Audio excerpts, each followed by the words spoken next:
दोस्तों, स्वागत है आपका सिद्धि क्लासेस में। तो इससे पहले वाले वीडियो में हमने महाजनपद के बारे में पढ़ा था और उन्हीं महाजनपदों के बारे में जब हम पढ़ रहे थे तो हमने आपसे जिक्र किया था कि सभी महाजनपदों में मगध जो होगा वो केंद्र बिंदु रहेगा। तो आज मैं आपको मगध के बारे में बताने वाला हूँ। तो स्वागत है आपका मगध में। तो मगध की बात करें, ये मगध यहाँ पे मगध में जो पहला राजवंश हुआ, जिसे हम भारतीय इतिहास में पहला राजवंश कहते हैं, वो था हर्यक वंश। कौन सा था? हर्यक वंश।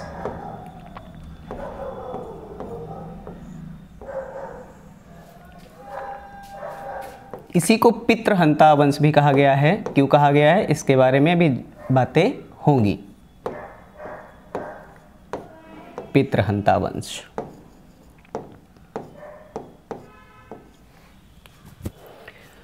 मगध में इस वंश का संस्थापक जो था वो बिंबिसार था। बिंबिसार कौन था? बिंबिसार। तो मैं बता चुका हूं कि लोहे की उपलब्धता ने हथियारों को बढ़ावा दिया और हथियार जब होंगे तो लड़ाई का होना स्वाभाविक हो जाता है। साम्राज्यवादिता जिनमें आ जाती है वो अपने पड़ोसियों पर ही कब्जा करने की कोशिश करते हैं। तो ऐसे ही ये बिंबिसार जो था, इसने बहुत बड़ी सेना बना करके रखी थी। मतलब उस समय के हिसाब से बहुत बड़ी सेना कही जाती थी उसी के पास में, बिंबिसार के पास सेना बहुत ज़्यादा थी। इसीलिए इसको सेनिया भी कहा जाता था। क्या कहते थे? बिंबिसार को सेनिया कहा जाता था या श्रेणिक भी कहा जाता था। क्या कहते थे? सेनिया या श्रेणिक कहा जाता था। क्यों कहा जाता था? क्योंकि इसने बहुत बड़ी सेना अपने यहाँ पे रख रखी थी। और इसने जो सेना रखी, तो सीधी सी बात है, सेना अगर है तो सेना का प्रयोग भी होना चाहिए। तो इसने सबसे पहले अपने पड़ोसी, जो ये अंग है, अंग महाजनपद के बारे में कल हमने बात करी थी। तो अंग जो था यहाँ पर एक शासक हुआ करते थे, ब्रह्मदत्त।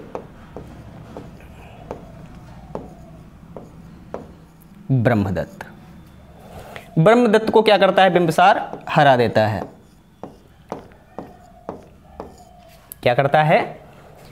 अंग के शासक जो थे ब्रह्मदत्त, उनको ये हरा देता है और इनके साम्राज्य को क्या कर लेता है? यहीं से इसका साम्राज्य इधर बढ़ जाता है। अंग भी अब मगध का एक हिस्सा हो जाता है। उसके बाद में बिंबिसार वैवाहिक संबंधों के द्वारा अपने साम्राज्य को बढ़ाने की कोशिश करता है और जिनमें 3 विवाहों का जिक्र बहुत ज़्यादा होता है इतिहास में, उसकी बात करूँगा मैं। तो पंजाब क्षेत्र यहाँ पे पड़ता है, इधर से देखेंगे। अगर आप लोग भूगोल पढ़े हैं तो आपको पता चलेगा। तो यहाँ पे एक पंजाब पड़ता है, उसको मद्र कहा जाता था। क्या कहा जाता था? मद्र कहा जाता था। तो यहाँ की एक रानी थी, राजकुमारी हुआ करती थी,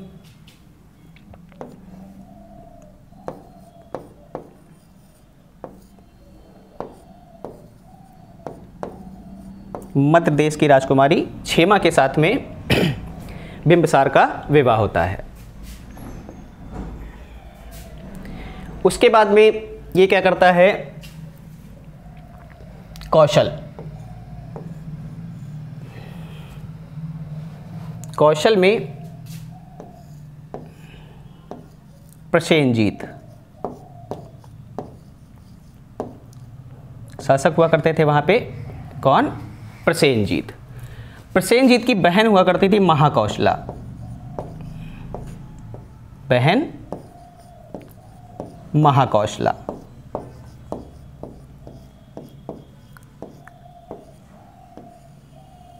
महाकौशला। तो कौशल नरेश प्रसेनजीत थे, इनकी बहन जो महाकौशला थी, महाकौशला के साथ में बिंबिसार विवाह कर लेता है।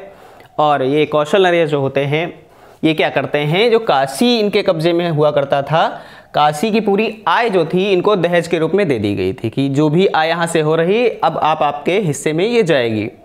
और किताबों में तो लिखा कि उस समय भी आय उसकी काशी की जो हो रही थी 1 लाख रुपए, या जो भी सिक्कों के रूप में होती थी। सिक्कों का उदय हो गया था, व्यापार बढ़ने लगे थे और व्यापारिक चीज़ें जब बढ़ी थी तो सिक्कों का भी प्रचलन बढ़ गया था। तो यहाँ की जो आय होती थी, कौशल नरेश ने क्या किया, प्रसेनजीत ने बिंबिसार को वो सौंप दी। अब देखिए बिंबिसार ने क्या किया, पहले अंग को, जो इसका पड़ोसी महाजनपद था, उस पर आक्रमण किया और ब्रह्मदत्त को हरा दिया और अंग को क्या कर लिया, कब्जे में ले लिया। फिर अपनी आस पड़ोस की सीमाओं की रक्षा के लिए इसने क्या करा, वैवाहिक संबंधों को बढ़ावा दिया। और इधर उत्तर पश्चिम में पंजाब क्षेत्र में जो मद्र देश बोला जाता था, और यहाँ के शासक हुआ करते थे, उनकी एक पुत्री हुआ करती थी क्षेमा, उनके साथ में ये विवाह कर लेता है। कौशल ने प्रसेनजीत की बहन महाकौशला से विवाह हो जाता है।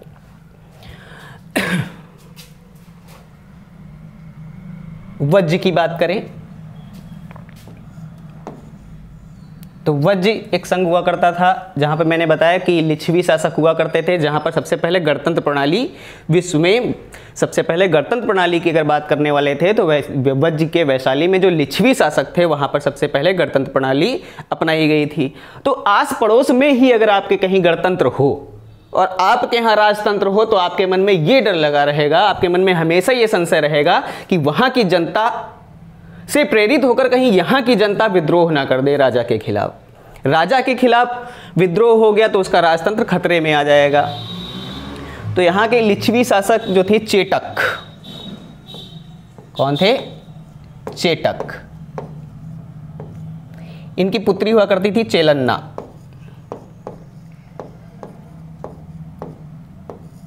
उनके साथ में क्या करते हैं, ये बिंबिसार विवाह कर लेते हैं। किसकी पुत्री से, चेटक की पुत्री। और ये शासक कहां के थे, तो चेटक कहां के शासक थे, वज्र मतलब वैशाली, और ये लिच्छवी शासक थे। जो इनकी पुत्री का नाम था वो चेलन्ना था। इनके साथ भी ये क्या कर लेते हैं, विवाह कर लेते हैं। तो 3 विवाहों को आपको ध्यान रखना पड़ता है। बिंबिसार समय की बात कर लें, पहला राजवंश है, आपसे समय पूछा जा सकता है। 544 से 412 ईसा पूर्व।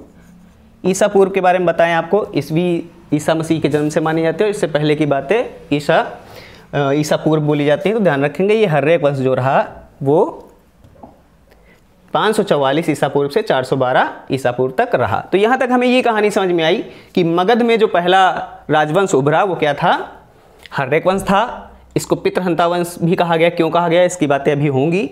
बिंबिसार इसका संस्थापक था और इसने सेना इकट्ठा कर रखी थी बहुत सारी, इसलिए इसको सेनिया या श्रेणिक भी कहा गया। इसने सबसे पहले अपने पड़ोसी अंग जो महाजनपद था उस पर आक्रमण करता है, ब्रह्मदत्त को हरा देता है और इस पर कब्जा कर लेता है। और फिर उसके बाद वैवाहिक संबंधों के द्वारा अपने आप को स्थिर करने की कोशिश करता है। 3 विवाह करता है। मद्र देश की राजधानी क्षेमा, जो राजकुमारी जो थी क्षेमा से विवाह कर लेता है। कौशल नरेश प्रसेनजीत की बहन महाकौशला से विवाह करता है। और यहाँ लिच्छवी शासक जो थे चेटक की पुत्री चेलन्ना से ये विवाह कर लेता है। ये चीज़ें आगे बढ़ ही रही थी। इनके दरबार में एक हुआ करता था वेद, राजवैद की बात करें जिसका नाम आता है बहुत ही पेपर में, वो था जीवक। ये जीवक राजवैद जो था ये बिंबिसार के दरबार में ही रहता था। अवंती, ये देखिए यहाँ पे है अवंती। अवंती के शासक जो थे उनको रोग हो गया, पीलिया हो गया।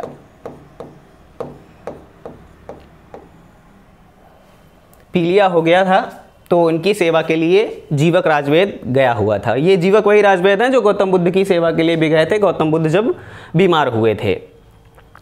बिंबिसार का पुत्र हुआ करता था अजातशत्रु।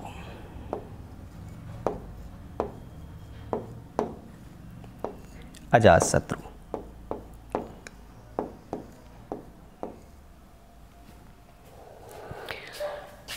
अजातशत्रु ने बहकावे में आकर के अपने पिता की हत्या कर दी। क्या किया अजातशत्रु ने? अपने पिता की हत्या कर दी और तभी से इस वंश का नाम क्या पड़ गया? पितृहंता वंश पड़ गया। अजातशत्रु ने देवदत्त के बहकावे में आकर के बिंबिसार की हत्या कर दी। मतलब देवदत्त के बहकावे में आ गया और उसने क्या किया? अपने पिता की ही हत्या कर दी। अब देवदत्त को तो आप जानते होंगे, गौतम बुद्ध के चचेरे भाई थे। और देवदत्त भी क्या खुन्नस, कहते ना विचार अगर आपके दिमाग में पड़ा रह गया तो छोटा सा लफ्ज़ ही महाभारत कराएगा, छोटा सा लफ्ज़ ही पूरी रामायण का कारण बन जाएगा और छोटे से लफ्ज़ से ही युद्ध तब्दील हो जाएंगे। तो ऐसे ही जो देवदत्त था, आपको वो किस्सा याद होगा जो हंस वाला, कि एक उद्यान में गौतम बुद्ध मतलब सिद्धार्थ टहल रहे होते हैं, तो अचानक ही एक हंस आकर के गिरता है और उस हंस के शरीर से खून बह रहा होता है, और उसको देख करके सिद्धार्थ उसको अपने पास उठा लेते हैं, उसकी सेवा करते हैं, बचाने की कोशिश करते हैं। तब तक देवदत्त आता है तीर धनुष लेकर के और कहता है मैंने इसे मारा है, इसे मुझे दे दो, इस पर मेरा अधिकार है। तो वो कहते हैं नहीं, मैंने इसे बचाया है, इस पर मेरा अधिकार है। ये बातें बढ़ी रही थी कि वो किस्सा जो पहुंचा दरबार तक पहुंच जाता है, शुद्धोधन के पास पहुंच जाता है और बताया जाता है कि ये ऐसी ऐसी बात है, इन्होंने मारा इसको, मैं इसे बचाने की कोशिश में हूँ, मैंने इसे बचाया, तो इस पे हक मेरा होना चाहिए। और आप जानते हैं दोनों क्षत्रिय थे। एक क्षत्रियता की बात कर रहा था कि जो शिकार होता है उस पे क्षत्रिय का हिस्सा होता है। दूसरा कह रहा है, गौतम कह रहे हैं, गौतम बुद्ध मतलब सिद्धार्थ कह रहे हैं कि मैंने इसे बचाया है, इस पर मेरा अधिकार। आप सोच के देखिए शुद्धोधन के पास कैसी स्थितियां बनी होंगी, एक तरफ भतीजा, दूसरी तरफ पुत्र, असमंजस की स्थिति बन गई थी, क्या करें।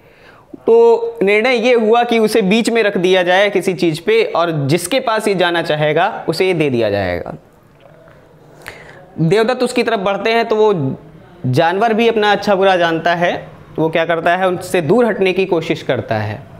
और जब सिद्धार्थ उसकी तरफ बढ़ते हैं तो ऐसे करते हैं जैसे उसे बुलाने की कोशिश करते हैं, तो वो धीरे धीरे घायल अवस्था में ही उसकी तरफ बढ़ने की, छोटे पैरों से बढ़ने की कोशिश करता है। निर्णय वहीं पे हो जाता है। देवदत्त दिमाग में इन बातों को रखे रहता है, कभी ना कभी बदला लिया जाएगा इसका। देवदत्त बहकाता रहता था अजातशत्रु को, वो गौतम बुद्ध के खिलाफ भी भड़काता था, इनके पिता के खिलाफ भी इनको भड़काता रहता था, और इसी के कहने पर बिंबसार की इसने हत्या कर दी। किसने? अजातशत्रु ने। बिंबसार ने देखिए ये यहाँ पे राजधानी दी हुई ना, गिरवर और राजगृह। बिंबसार ने ही गिरवर या राजगृह की स्थापना करी थी। तो मगध की राजधानी क्या हुई? गिरवर या राजगृह। गिरी का मतलब समझते होंगे पहाड़, गिरी का मतलब क्या होता है? पहाड़ होता है। तो वो जो राजधानी बनाई गई थी राजगृह, वो पांच पहाड़ों से घिरी हुई थी, इसलिए इसको गिरिवर भी कहा जाता था, और असली नाम क्या था? राजगृह, राजगृह। तो मगध की राजधानी जो गिरवर या राजगृह थी, इसका संस्थापक कौन होगा? तो आपका आंसर क्या होगा? बिंबसार। कौन हो जाएगा? बिंबसार हो जाएगा। उसके बाद अजातशत्रु ने इसकी हत्या कर दी और शासन करने लगा। अजातशत्रु ने बिंबसार की हत्या कर दी और क्या करने लगा?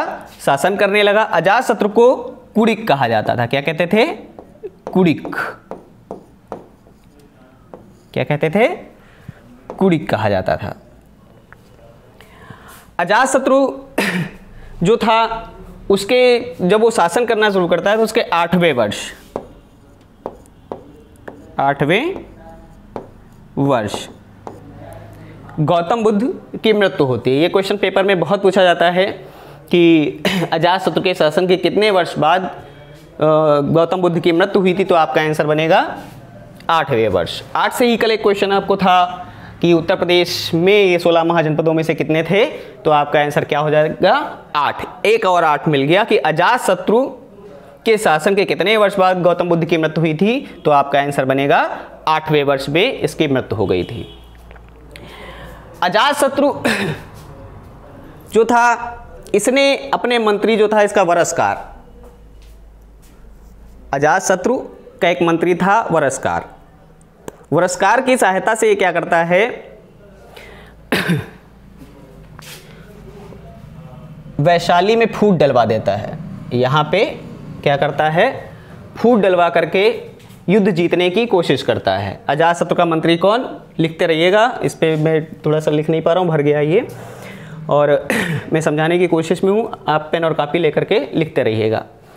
तो यहाँ पर ये फूट डलवा देता है अपने मंत्री वरस्कार की सहायता से, और इन्हीं यहाँ पे जब युद्ध होता है तो यहाँ पे अजातशत्रु 2 नए हथियारों का प्रयोग करता है।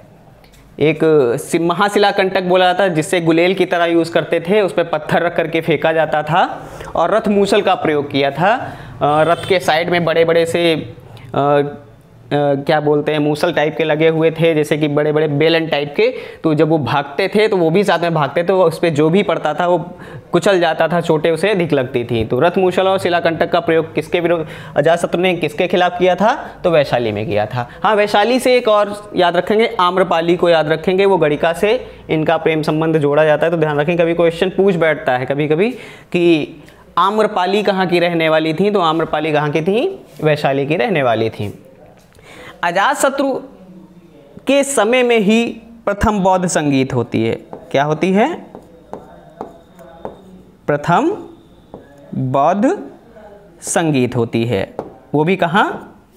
राजगृह में। आपने पढ़ा होगा गौतम बुद्ध को, या गौतम बुद्ध का वीडियो पढ़ा हुआ है, इसके बाद आप देख सकते हैं अगर आप नहीं पढ़े हुए हैं। तो प्रथम बौद्ध संगीत जो होती है वो अजातशत्रु के समय राजगृह में होती है। अजातशत्रु ने अपने पिता की हत्या की थी, पिता को कैद कर लिया था। क्या किया था इसने? पिता को कैद कर लिया। मानो जैसे कि वो सच कहा गया है कि इतिहास अपने आप को दोहराता है। हाँ, ये सच है कि पूरी तरीके से नहीं दोहराता है। तो जैसे कि औरंगजेब ने अपने पिता शाहजहां को कैद कर लिया था, उससे पहले ये शुरुआत में ही देखिए कि बिंबिसार को अजातशत्रु क्या करता है?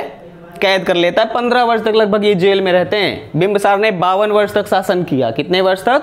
52 वर्ष तक इसने शासन करा था। 15 साल उसे जेल में बिताने पड़े थे। अजातशत्रु ने इसे जेल में डाल दिया था, और यहाँ पर इस जेल में इनकी सेवा कर रही थी चेलन्ना। कौन कर रही थी? चेटक की पुत्री चेलन्ना जो थी वो इनकी सेवा कर रही थी बिंबिसार की। बिल्कुल वैसे ही ये तो पत्नी थी जैसे कि शाहजहां की सेवा उसकी पुत्री जहांआरा ने करी थी। तो ऐसे चेटक की पुत्री जो चेलन्ना थी वो बिंबिसार के साथ जेल में रहती हैं और उनकी सेवा करती हैं। जब ये मृत्यु इनकी हो जाती है, जब इनकी मृत्यु होती है तो उनके वियोग में महाकौशला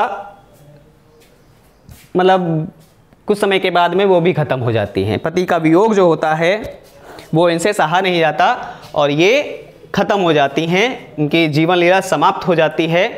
और जब इनकी मृत्यु हो जाती है तो प्रसेनजीत क्या करता है? प्रसेनजीत जो इनको बिंबिसार को उसने वादा किया था कि मैं काशी की जो भी आय होती है वो मैं तुम्हें सौंप रहा हूँ, तुम्हारे पास वो आय पहुँचती रहेगी। महाकौशला की मृत्यु के बाद में वहाँ से वो आय आना बंद हो जाती है। महाकौशला भी खत्म हो गए, बिंबिसार भी खत्म हो गया। अब कमिटमेंट रखें या ना रखें ये तो उनकी मर्जी पे था। बाकी सलमान खान तो थे नहीं जो कमिटमेंट कर दिया तो उसके बाद किसी की नहीं सुनते। तो उसके बाद उन्होंने क्या करा कि वहाँ से जो आय जो वहाँ पे जाती थी इनके पास में मगध के पास में, उस आय को ये रोक देते हैं। अजातशत्रु इससे गुस्सा हो जाता है। अजातशत्रु क्या करता है? आक्रमण कर देता है प्रसेनजीत पे। किस पे आक्रमण कर देता है? प्रसेनजीत पे आक्रमण कर देता है। यहाँ पे प्रसेनजीत पे आक्रमण कर देता है। पहला युद्ध जो होता है उसमें प्रसेनजीत हार जाते हैं।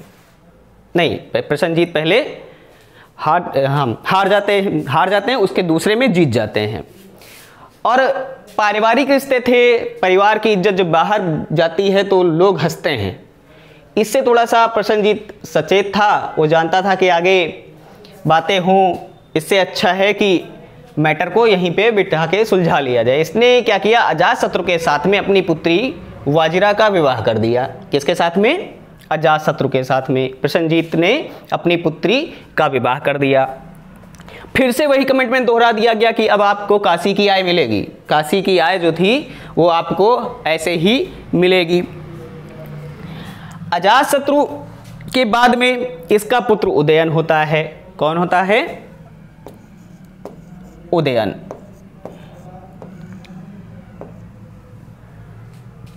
अजातशत्रु के बाद में उसका पुत्र कौन होगा? उदयन होता है।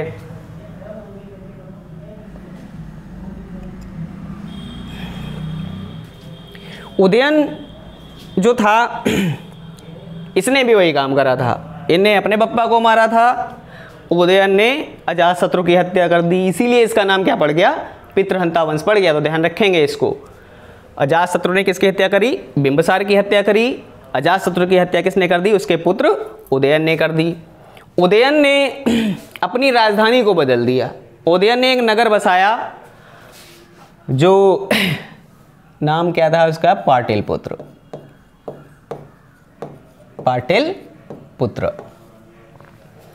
पाटलिपुत्र की स्थापना ये कर देता है गंगा और सोन नदियों के बीच में। किसके बीच में? गंगा और सोन नदियों के बीच में इस पाटलिपुत्र की स्थापना कर देता है। वही पाटलिपुत्र है जो आगे चल के शेरशाह सूरी के द्वारा इसका नाम पटना कर दिया जाएगा। तो ध्यान रखेंगे इसको। उदयन ने क्या करा? पाटलिपुत्र की स्थापना की। इसे कुसुमपुर भी कहा जाता है, किताबों में लिखा हो कुसुमपुर भी इसे कहते हैं कहीं कहीं।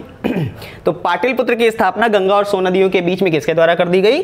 उदयन के द्वारा कर दी गई। उदयन से पहले जो मगध साम्राज्य था उसकी राजधानी क्या? गिरिवर और राजगृह हुआ करती थी, और इसका संस्थापक कौन था? वो बिंबिसार था। उसके बाद में जो राजधानी बदली वो पाटलिपुत्र हो गई। पाटलिपुत्र अब वही कंडीशन हो जाएगी जैसे मध्यकालीन इतिहास में दिल्ली का हुआ था, प्राचीन में पाटलिपुत्र का भी ऐसा ही रहेगा। लगभग 4-5 वंश आपको इसी पे मिलेंगे राज करते हुए पढ़ने के लिए।